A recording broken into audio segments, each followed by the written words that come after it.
വീട് കോൺക്രീറ്റ് മേയറുടെയും ജീവനക്കാരുടെയും നേതൃത്വത്തിലായാലോ? അതെ, തിരുവനന്തപുരം ഫോർട്ട് വാർഡിലെ സീതാലക്ഷ്മി അമ്മയുടെ വീട് ലൈഫ് ഭവന പദ്ധതി പ്രകാരം പടുത്തുയർത്തിയപ്പോൾ അതിന് ചുക്കാൻ പിടിച്ച് മുന്നിലുണ്ടായിരുന്നത് മേയറും സംഘവുമായിരുന്നു. തിരുവനന്തപുരം ഫോർട്ട് വാർഡിലെ വൈദ്യർ തെരുവിൽ മേയർ ആര്യ രാജേന്ദ്രന്റെയും സംഘത്തിന്റെയും നേതൃത്വത്തിൽ ധൃതി പിടിച്ച കോൺക്രീറ്റ് പണി തന്നെ.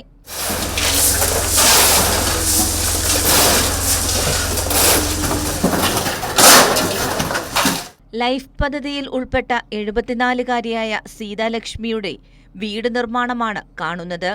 മേയർ ആര്യ രാജേന്ദ്രനൊപ്പം കൂടിയതാകട്ടെ നഗരസഭാ ഓഫീസിലെ ജീവനക്കാരും.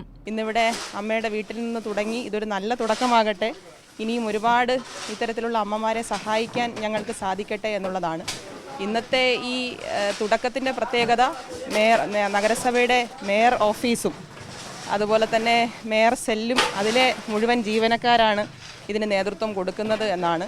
എനിക്ക് സത്യത്തിൽ അവരോടൊപ്പം ഇത്രയും നാൾ വർക്ക് ചെയ്യാൻ കഴിഞ്ഞതിലുള്ള അഭിമാനം എനിക്കുണ്ട്. തിരിച്ച് മേയറും സംഘവും എത്തി വീട് പുനർനിർമ്മിക്കുന്നത് ചെറിയ സന്തോഷമൊന്നുമല്ല സീതാലക്ഷ്മി എന്ന ഈ അമ്മയ്ക്ക് നൽകിയത്. എനിക്ക് വളരെ വളരെ നന്ദിയാണ് അവർ കാണിക്കാനുള്ളത്. നമ്മൾ ഒരുപാട് കഷ്ടപ്പെട്ടിട്ടുണ്ട്. ഈ വീട്ടിനകത്തായിരുന്നു ലൈറ്റില്ലാതെ പൈപ്പില്ലാതെ എല്ലാം ഇരുന്ന് പാടുപെട്ട് കഷ്ടപ്പെട്ടതാണ്. 2 ഇതായിരുന്നു. 48 വർഷമായി ഈ വീട്ടിനകത്ത് വന്ന്. വീട് 150 വർഷത്തിന് മുകളിലുള്ള പഴക്കപ്പെട്ട വീടാണ്. കഷ്ടം എന്ന് പറഞ്ഞാൽ അത്രയ്ക്ക് കഷ്ടപ്പെട്ടതെല്ലാം പാടുപെട്ടത് കയ്യും കണക്ക്. ഇനിയെങ്കിലും ദൈവം എനിക്ക് നല്ലതായിട്ട് തരണം. ഞങ്ങൾ കാരണം എല്ലാവരും കാരണം കണ്ട് നല്ലതായിട്ട് തരണം. ഇത്രയേ ഉള്ളൂ എനിക്ക് സംസാരിക്കാനുള്ള, കൂടുതലൊന്നുമില്ല. സർക്കാരിനോടും നഗരസഭയോടും തീർത്താൽ തീരാത്ത കടപ്പാടുണ്ടെന്ന് സീതാലക്ഷ്മിയുടെ മകൻ നാരായണനും പറയുന്നു. എല്ലാം നമ്മുടെ സഹപ്രവർത്തകരായ രീതിയിൽ ഗവൺമെൻറ്റും ഇതിൻ്റെ എല്ലാവരും സപ്പോർട്ടുമായിട്ട് നമുക്കൊരു പുതിയ വീട് നിർമ്മിക്കാൻ പറ്റി. എല്ലാവരെയും നന്ദി പറയാണ്.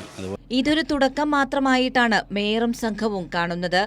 ആരോരുമില്ലാത്തവർക്ക് ഞങ്ങൾ കൂട്ടായി ഉണ്ടാകും എന്ന ഉറപ്പുകൂടിയാണ് മേയർ ആര്യ രാജേന്ദ്രൻ സീതാലക്ഷ്മി എന്ന ഈ അമ്മയിലൂടെ എല്ലാവർക്കുമായി നൽകുന്നത്. കൈരളി ന്യൂസ്, തിരുവനന്തപുരം.